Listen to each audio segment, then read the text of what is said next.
America, 14 teenagers will die by gunfire, same as yesterday and the day before. Tomorrow, a dozen or so more will be killed. The death can be a suicide, accident, or a murder. The fact remains, young American kids are arming themselves and pulling the trigger. What is going on in society that is causing this wave of violence? And what can be done to stop more senseless deaths like 13-year-old Chopin Morse's?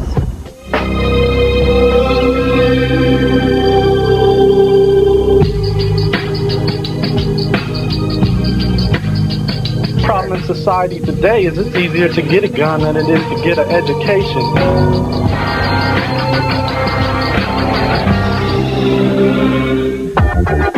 Guns have always been a part of our culture, but in the mid-'80s, when crack cocaine hit the streets of cities such as New York, the rate of teens killed by guns increased 77%. Drugs, unemployment, and easy access to semi-automatic weapons turned areas like the South Bronx into war zones. What? Blood on my knife and the body on my gun. What? Blood on my knife and the body on my gun. What?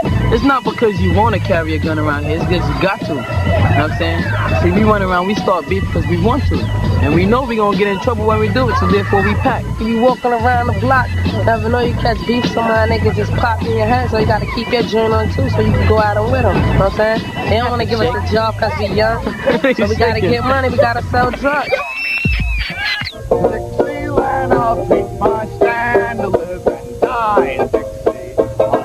Smaller cities like New Orleans, Louisiana are dealing with the same deadly plague. For the battle-hardened kids growing up in the projects here, guns are a fact of life, a necessary tool for survival in a dangerous environment where being feared and respected can mean the difference between life and death. But we miss y'all, homie, because you're here today, We're gone tomorrow. Did going to 20 different funerals make you stop and think that maybe you shouldn't be carrying a gun? Maybe you shouldn't be hanging around with these types of people? No, it made me think that I shouldn't get a gun. To protect yourself? Protect myself, so I wouldn't be the next one laying up. Nobody looking over me. Rest in peace, you're here today, gone tomorrow. Do you feel like the 90s are an age of violence? Yeah. Why do you think that is? Because you can't fist fight no more. Shake it off or whatever. Dap it off. Now, you fist fight, you beat somebody up, they gonna want to go get a gun. It's either kill or be killed now. New Orleans' gun problem isn't limited to the ghettos. Middle-class kids in the suburbs of Jefferson Parish are also buying guns and joining gangs. Do you think there's peer pressure to have a gun if you're a teenager Only today? peer pressure that you got if the next man got a gun and you're always getting threatened by a gun. And you can't sit there and fight the man because he got a gun, so it makes you want to go get a gun. Did you get a gun because you were threatened or because you wanted to be cool? Just kind of just like wanted to be like everybody else. What do you think the party that you go to tonight is going to be like? Are you going to carry your guns with you? Yeah, we got to. Just to go to a party on a Friday night? Gotta do it. Gotta do it. Can't leave them in the car because you won't have time to run to your car. Not these days.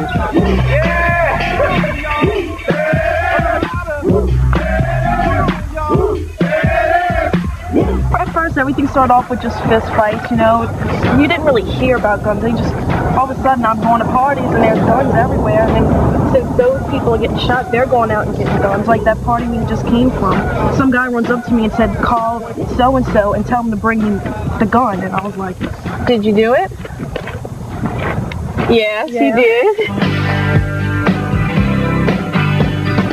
Midwestern cities such as Omaha, Nebraska are no longer free of gangs and gun violence. Bored kids are joining gangs for camaraderie and protection from each other. Some people think, Omaha, Nebraska is just, it's the heartland. There's just a bunch of hicks and cowboys and stuff. We ain't LA, we ain't Bloods and Crips here, but we got our own gang. Mm-hmm. Tell me about them. What's the name of your gang? MCG, Mad Circle Gangsters.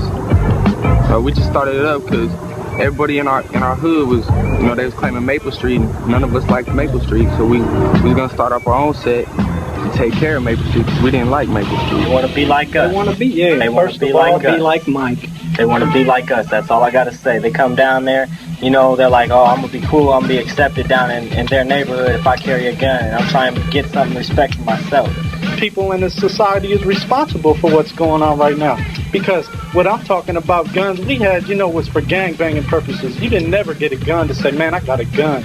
It was for safety, protection, and doing yours. You know what I'm saying? But gang members aren't the only ones picking up guns. I started carrying my first gun when I was 13 years old for the reason that kids were always trying to jump me and steal stuff from me. And they were always harassing me, and I was scared, so I started carrying a gun.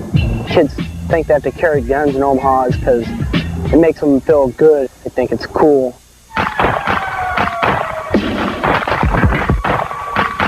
The reason I think kids are fighting more is because of the movies and the games that we play and the news and stuff, how they show big cities where people are shooting each other.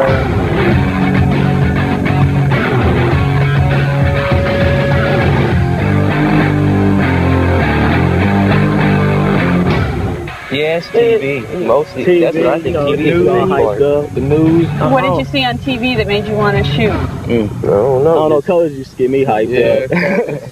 The movie Colors. But don't you think that movie is trying to show you how f***ed up life can be if you're constantly strapped and you're involved in gangs? I mean, isn't that the moral of that? But they highlight it more in what they show how f***ed up it is, you know. I think Hollywood glamorizes gang banging, mafia, hitmen, all that, man. I certainly don't believe that film is what causes violence. It's lack of education, drugs, guns, no job opportunities, falling apart of the family structure. Those are things that cause violence, being abused as a child. The level of violence on primetime network TV has remained nearly constant for the past 20 years. But since the dawn of the information age, cable TV and VCRs have provided more opportunities to witness violent acts. Reality-based crime shows and ever-expanding TV news coverage have brought the streets' graphic images into our homes. I absolutely believe that violence, the way it's portrayed, especially on television, I know I'm going to get a lot of flack as opposed to movies, does desensitize. Yeah. Having allegedly inspired kids to set fires and lay down in traffic, TV and film were under scrutiny in the fall of 1993. The Senate even held hearings on TV violence, hoping to persuade the industry to censor itself. I mean, Hollywood should take a little bit of responsibility, man, because all you see on TV nowadays is people getting killed. Everywhere you go, every channel you turn on, it's always got to have something to do with guns or violence, and it's just the thing nowadays. That's what just use a gun. It's always in the rap, the music and all that we listen to. That's all they talk about. So throw your guns in the air. And pop like you just don't care. I'm not telling anybody to look up to what I'm doing or say what I'm saying or anything like that. I'm just looking to sell some records. MTV has rejected many of these videos because of their glorification of guns, but guns aren't always just image-making props. Rappers Snoop Doggy Dogg, Tupac, and Flavor Flav have all been arrested on gun-related charges, blurring the line between image and reality. Beat nuts forever, die hard, motherfucker. Yo, I'll shoot your moms if I have to. That's the way I live, so it's gonna come out in my music, you know what I'm saying? We're not gangsters and we don't promote guns. Unfortunately, we have to carry them because it's, you know what I'm saying? It's do or get done. I think everybody have a responsibility to tell the truth. Nothing more. It's not good for the kids to see, man, because the kids look up to that, man, because they go to school, whatever, then they come home and they turn on the TV and they see you. And the more you keep putting something in a child's head, they're going to pick up on it regardless. We got our own brains. We can think for ourselves. Yeah, I know people that listen to Dre and, listen to Cypress Hill and they get all hyped up and go get gas and want to do damage with it. It don't really do that to me. So tell me, what do you think of rap videos? Yeah, all right. Cool. What about the guns in them? Do you think it's a bad influence on kids? No. Why not? Because they just don't see it on the TV. They see it around here every day. So we got our own videos around here. While no one would deny that pop culture is full of violent images, no direct relationship has been established linking those images to violent behavior. Reactions depend on a combination of environment and character. But in the end, each individual is responsible for his or her actions. When we come back, we'll look into where kids are getting their guns.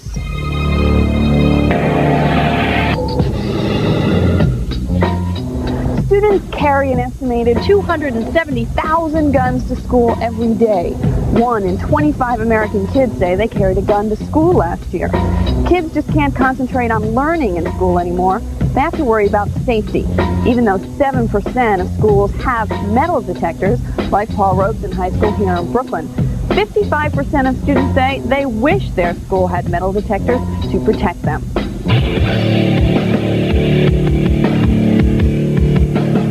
After a 15-year-old student killed 2 schoolmates in New York's Thomas Jefferson High in February of 1992, 41 schools, including Robeson High, began using metal detectors every day. Surrounded by crime-ridden neighborhoods, Robeson also uses electronic IDs, X-ray machines, and safety officers.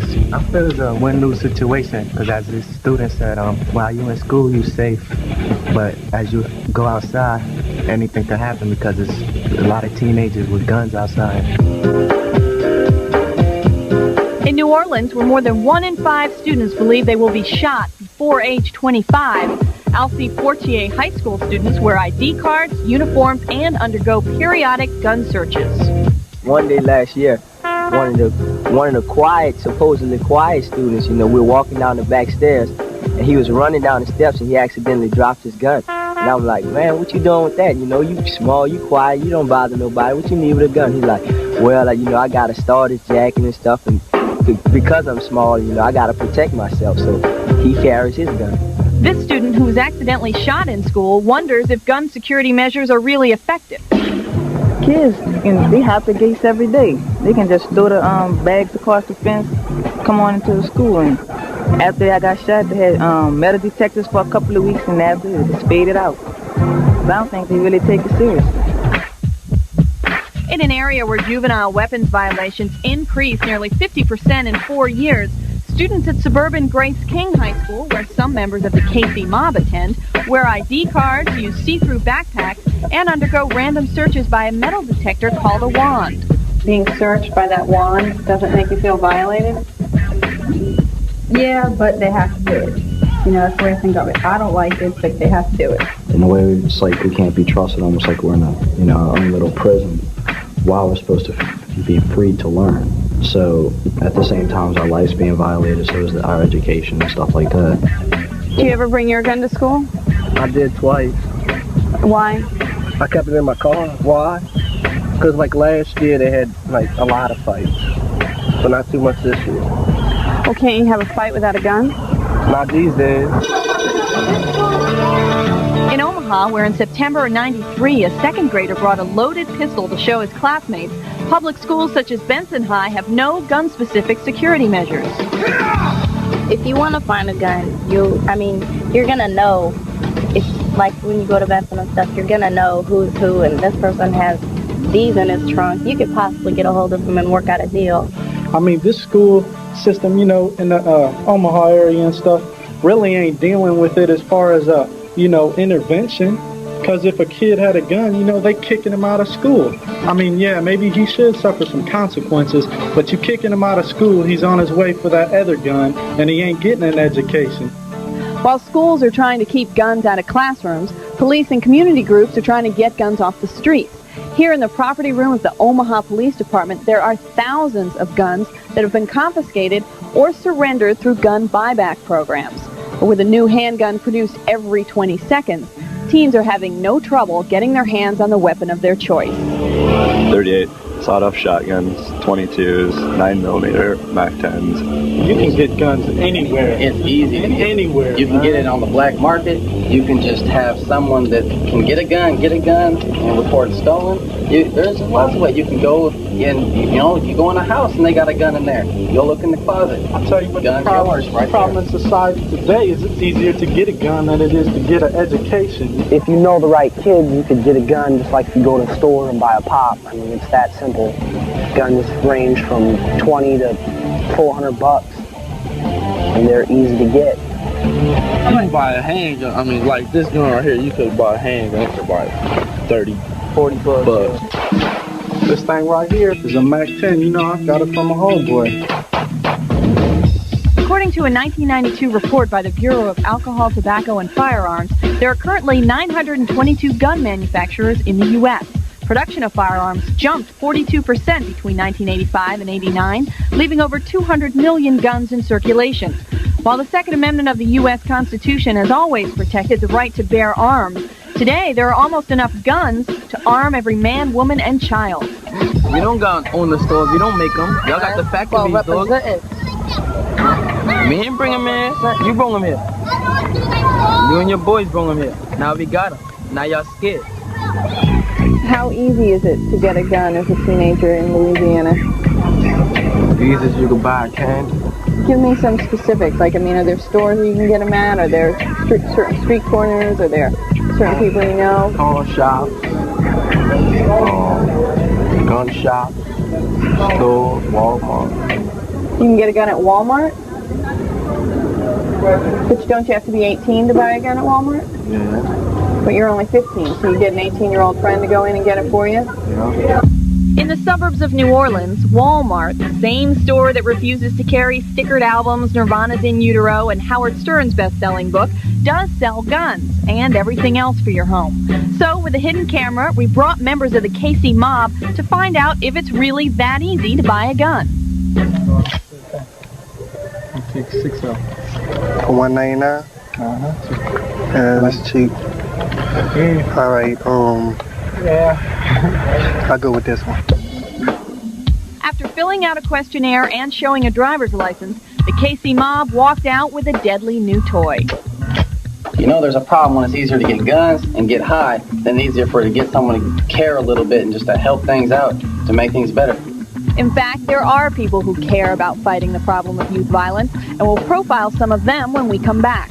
By the way, the gun we purchased at Walmart was immediately turned in to the New Orleans Police Department.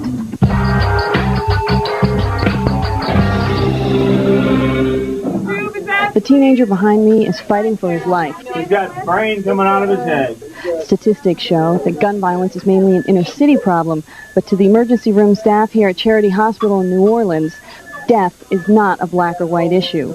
They have to deal with the consequences of gun-crazy kids almost every hour. It takes only a second to pull the trigger, but it's going to take a lot longer to solve this problem. 19-year-old Eddie Matos will probably spend the rest of his life in this New York hospital. Paralyzed from the neck down by a single bullet, Eddie breathes with the help of a respirator. A far cry from the life he led when at 16, he was a lieutenant in a Brooklyn drug ring. When you were renting yachts for parties and having lots of girls and making $5,000 a week, did you ever think this would happen to you? Man, I never thought it would happen. It's going too good and easy for me to think anything will ever happen. When Eddie heard about the fatal shooting at Jefferson, his old school, he decided something had to be done and wrote a letter to Mayor Dinkins, prompting the formation of the Power Group. And then that's when they decided that they should have a bunch of gunshot wound patients go out and talk to high schools about stopping the violence. It doesn't take more than one bullet to destroy your whole life. You know, and once you pull a gun, if you pull that trigger, that's one thought that you can't retrieve.